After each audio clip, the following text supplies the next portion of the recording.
The Challenges of Change, the podcast where we explore the transformative journey towards self-improvement and personal growth. I'm your host, Laura, a mindset coach in the health and fitness industry, here to guide you through the hurdles that life throws at you.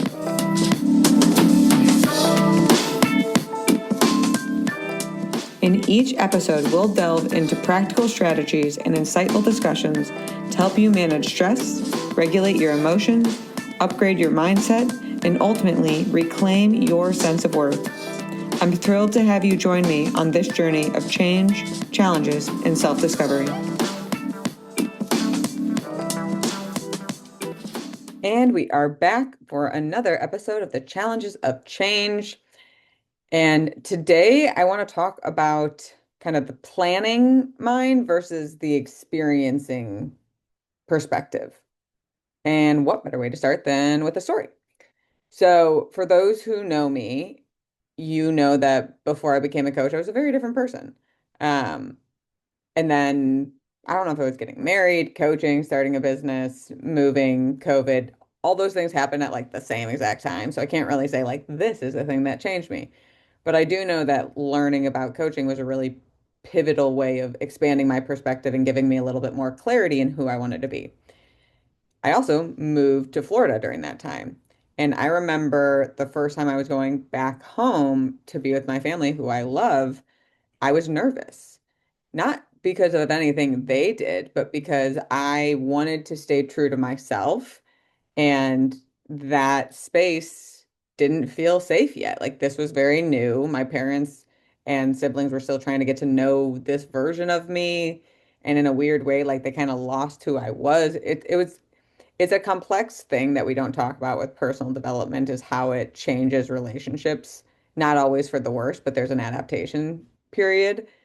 All that to say, I was going home and I was nervous that I would self-sacrifice. I would ignore my limits. I would overextend myself and then I'd have to pay the cost. Now, here I was, a new coach. I was trying to practice what I preach and have a good plan. So I'd figured out at this point in Florida that if I stick to my normal routine of like, I wake up, I meditate, I read, and then I work out, that I tend to start my day with a little more clarity, a little bit stronger sense of self. So I was thinking, okay, I'm going to go home. I'm going to make sure I do my morning routine, even though that meant waking up at 3 a.m. because it's Central Time, not Eastern Time. Ick. I know. But my priorities were to have quality connection with my family, and that was more important than the comfort of 3 or 4 a.m. to me. And so that was my plan, right? I was going to go in and have this whole idea of what it was going to be like. And just because I wanted to edge my bets, I was going to meditate in the afternoon and maybe even go for a walk during the day. So I planned all that in. And as life will happen, despite the best laid plans, my body had a totally different expectation of what to experience. There were certain things that went well and certain things that didn't go well. And it had nothing to do with my family and everything to do with me. Like I was the one who didn't feel comfortable or strong enough in my nervous system capacity to hold the line of who I was. And inevitably, I ended up self-sacrificing and I felt frustrated. So the next year, when that time came, I went in with a whole new plan. I'm going to meditate twice in a day. I'm going to take less clients. I'm going to communicate more clearly. And the same thing happened. All right. Year three, I'm going to win, right? It wasn't until, I'm just going to cut to the chase with that one, didn't work well.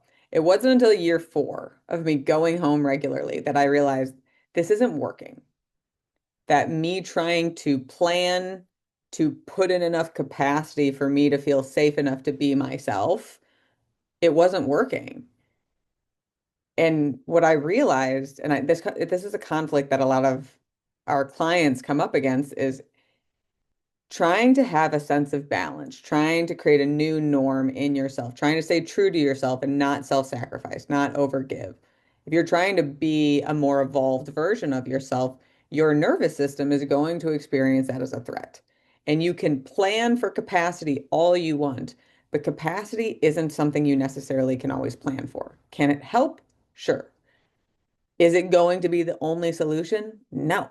And you can wait 3 years trying to figure it out like I did, or you can listen to this podcast and learn something.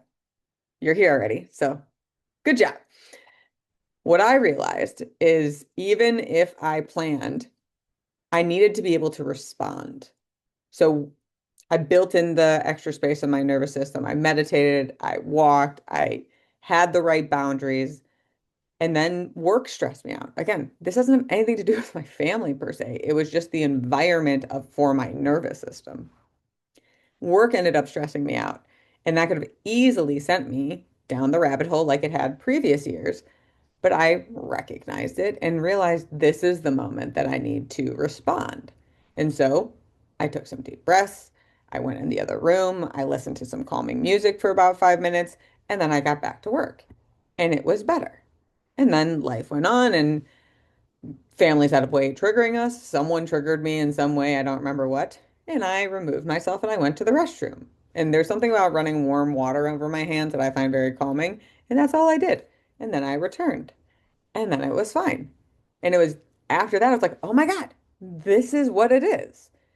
We want to analytically control the balance, the how we need to be, but our brain isn't the only intelligence. Like, fun fact, we have this nerve in our body called our vagus nerve. It is like the super highway of information from our body to our brain. What most people don't know, if they even know about this nerve, is that 80% of communication comes from body to brain and only 20% goes from brain to body. Meaning, and it makes sense. Think of how much is in our body, all the different organs, all the different processes. It has a lot more information to share. And here we are only looking at the intelligence in our brain. So we need to be able to work with our body, and how our body alerts us to problems is stress, pain, frustration. You see the point, right? Even if you have the best laid plans to build in capacity, if you don't know how to respond in the moment, you're going to keep having the same problem that I was. And that was the aha moment for me, is that it wasn't anything anyone else was doing, which is typically where we like to look. It was me, if anything, who wasn't responding.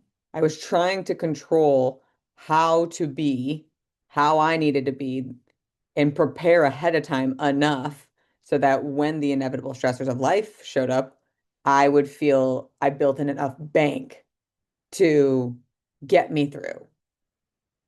And we can only influence it that much without response.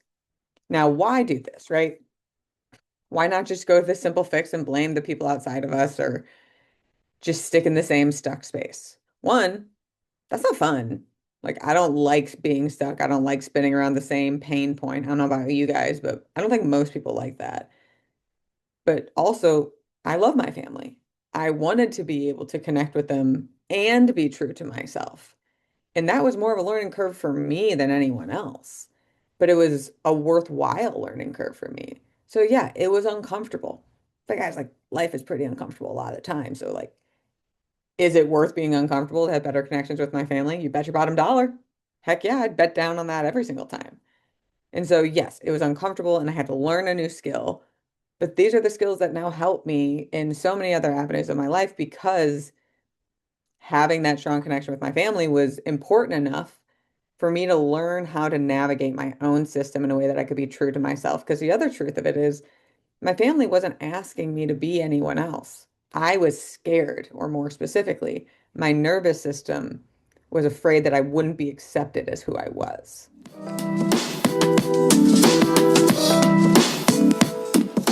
Hey guys, it's me. I just want to pause you for a brief moment because there's something important that I think you need to know about. So often when I'm in sessions, I hear people talking about how lonely they are, how anxious they are, and we really do need each other. And I've seen through a lot of my corporate work the power of growing and evolving together. So I am super excited to announce that I have launched my community, the Challengers Circle, where you get to come in, become a challenger, connect with other people going on personal growth journeys, understand what the circumstances are like, share your challenges, and see how similar we all are. And there are so many resources in there to help you, from a personal coach to guide you through it, different chat rooms to share experience, different labs where you can literally practice boundary setting, practice saying no, practice regulating your nervous system. Whatever it is that your challenge is, we have created such an in-depth platform that can really, really help you create the change you want to see because it's not just about the information. It's not just about knowing. It's about the ability to apply. And because we believe in this so wholeheartedly, we are giving anyone who joins a full free month of everything that we offer with the personal guidance of a coach to make sure you are supported, you are accountable, and you are being guided through. And after those 30 days, you can decide which level works for you. If you want to stay in the free level, that is perfect. We want to see what you use. And between now and the end of the year, if you do decide that one of the paid tiers is what's best for you, we are offering $100 off to anyone who joins before 2026. So if you are ready to accept the challenge, truly enact the change that you've always craved in your life, now is the time, and we have created the zone, the arena for you.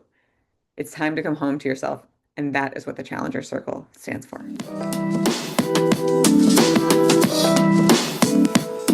So I knew that I needed to step into the leadership position in my brain and not let fear win, not let discomfort tell me to avoid, but use it as a training ground.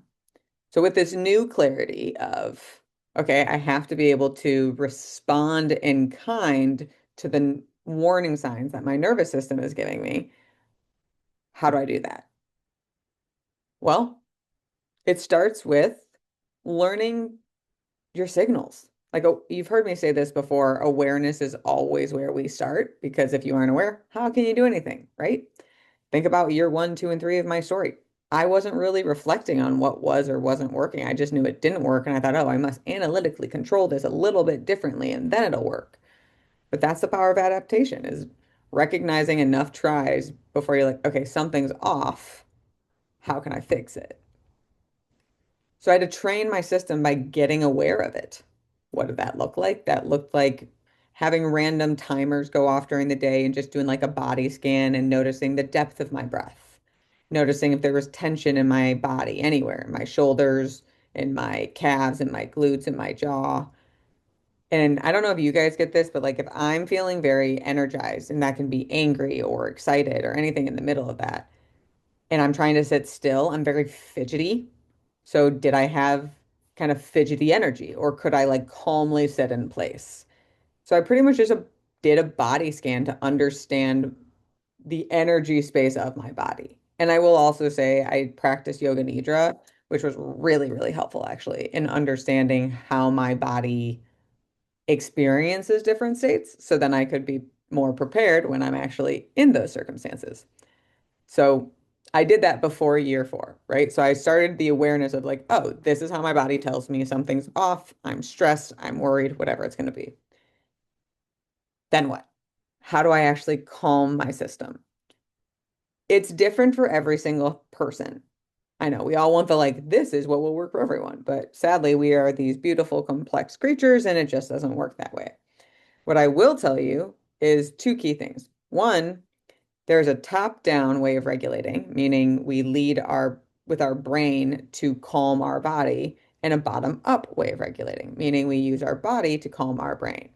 And sometimes you need both or sandwiches, where it's a top-down, then a bottom-up, then a top-down. How do we figure this out? We experiment. Sadly, that's the only way to really know what works for you. You can read all the information in the world, just like you can read about how to ride a bike, but until you get on the bike, you don't actually know how to do it. It's the same thing with your body. So I had to experiment with different ways of calming my body. Sometimes that looked like breath work, which would be a bottom up way. Sometimes it looked like going for a walk, which was another bottom up way. Sometimes it looked like swaying or stretching, all of these being kind of body forward ways of calming myself. And then there were other things that I learned that worked for me, such as curiosity. So once I had the awareness of, oh, I'm stressed, rather than judging myself for being stressed or forcing myself to complete whatever task my brain was focused on, I'd kind of go behind the judgment and try to understand it. Like, okay, why do we feel the need to stress ourselves and why are we judging ourselves for that stress right now? Like, what purpose is this actually serving? And could we learn something about this? And curiosity is a huge tool that I use. But another component that helps as a top-down regulating, I've talked on here before about like the difference between overwhelm and abundance. We experience them differently, obviously, but what they have in common is a lot. That's their commonality. When I personally sense overwhelm coming on and stress, I feel pressure and a shortness in my breath. So pressure in my chest and shortness of breath. That's when I realize I'm feeling overwhelmed and that I'm not choosing what I do. Because the main difference between how people experience their allotness, whether that's overwhelm or abundance, is I have plenty on my plate and I get to choose how I engage with it. That is the mindset of people who experience it as abundance. So anytime I start to notice that pressure in my chest or the shortness in my breath, I'll use it as a cue to get curious of what am I choosing to engage with and what am I not choosing, but feeling like I have to do. And it's kind of like a self-leadership check of, am I clear on my priorities? And oftentimes I'm not. And I've practiced it enough that it's so quick that I can just kind of go in and out of it. And it's just like, whoop, all right, that's it. And then I'm regulated, right? So there are times that I'm doing a walk and I'm going through that mental process. There's times I journal and that's how I go through my mental process. But there are so many different ways that you can regulate your body. Oh, another one of my favorites, freaking dance party. Like, who doesn't love to just put like some headphones on in a private space, dance where no one's looking, and then get back to work or do whatever you need to do? Like, it's just fun. Oh, or sorry, one more. Another one of my favorites is laughter. Because again, who doesn't like laughter? So I'll listen to bloopers or watch bloopers, or I'll listen to a stand-up comedian, or I'll try one of those random Instagram things that are weird where you like contort your body and then I end up laughing at myself. But play, curiosity, creativity, like kind of getting into like my inner child, sadly, is what works. So I want to kind of like wrap this up so you can understand why, because the truth is we all experience stress. It ain't going anywhere. But that doesn't mean we have to be a victim to it. If you can recognize your stress by paying attention, strengthening your sense of awareness to how your body alerts you, and using those alerts not to control, but to downregulate and practice a bottom-up technique and using your body or a top-down technique, be that journaling or being curious about the different components of what's going on in your brain or challenging those questions, you can actually bring your body completely out of that state. Stress is a warning sign. It's not supposed to be a state we're stuck in, but we're so busy trying to plow through it, we don't ever get to know it. And I use the very brief example of riding a bike where you can read about it, but until you get on the bike and ride it, like you don't know how to do it. It's the same thing here. And similar to riding a bike, you want to get it the first time, and that's not normally how it works. So the other component of this that I always encourage is give yourself permission to figure it out. Even if it means getting it wrong, which it means getting it wrong before you get it right, which is ultimately a filtering system. Does this tool work for my body? The only way to figure it out is to try it. And if it doesn't work, great. Put it to the side and you don't have to try it again. But this is the home that you're going to live in the rest of your life. And I mean your body. You're going to experience stress the rest of your life. And we all know that when we're stressed, not only does it steal joy from our lives, but we don't show up in our lives the way we want to. We can be harsh to our kids or mean to our friends or create a toxic work environment. It is on us to regulate ourselves, not for others, honestly, because it's so valuable for ourselves. It's worth that sense of connection and being able to have confidence in how you're showing up. Because what else do we really have? So when you don't know what to do, check in with your body, see where you're at, and try something to figure out how you can show up for yourself. And if it doesn't work, try something else. And if you don't know where to go, hi, I'm Laura. You're listening to me for a reason. Reach out to me. I have so many free tools that I give to people all the time, but I can't help you if you don't ask. Let's make this year a little more regulated. Let's prioritize joy for ourselves this year because it's worthwhile.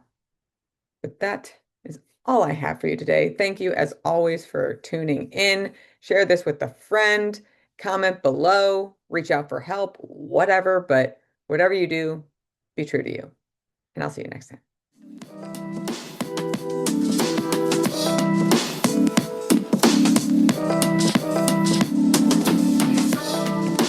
Thank you for joining me on today's episode of The Challenges of Change. If you're ready to stop stressing and reclaim your sense of worth, be sure to visit my website at www.changebychallenge.com. There, you'll find loads of resources, blog posts, and information on how to work with me, Laura, as your personal mindset coach. Remember, if it doesn't challenge you, it won't change you. Don't let burnout or any other obstacle hold you back from living your best life. Take the first steps towards positive transformation today. Thank you again for listening. Stay confident, stay inspired, and embrace the challenges of change. Until next time.